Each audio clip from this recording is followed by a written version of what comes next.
Their daughter Alicia had been staying with them because her husband was out of town. Sharon's screams woke her up. I heard a lot of scuffling of feet. I heard men in deep voices saying, you know, I swear I'll kill you, I'll kill you. There was no phone in the guest room. Alicia had to get to the panic button on her parents' security system. It would send a silent alarm to police. Go get it! Go get your wife! She could tell the voices were coming from the front of the house. I snuck out of the room to a wall at the end of the foyer. I was able to hide behind that wall and look around down into the foyer. You got jewelry too, don't you? Stop going to the lady! But I thought, if I just push the panic button, some gentleman who's half asleep watching a computer screen is just going to call the police and say, hey, do you think you could ride by this house and check it out? And that would be too late for me.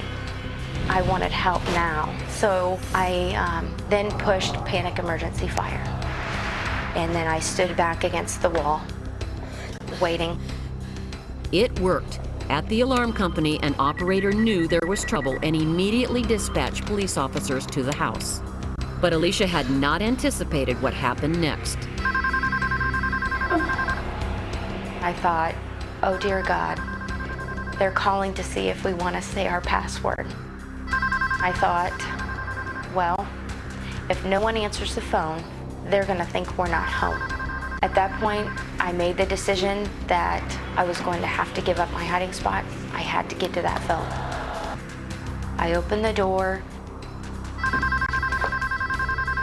I grabbed the phone. The gentleman identified himself as a police officer, and I hung up the phone and went back to the laundry room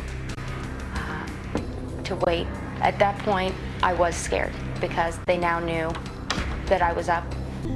Stephen immediately called 911, and with Alicia's help, they were able to give police a detailed description of the intruders.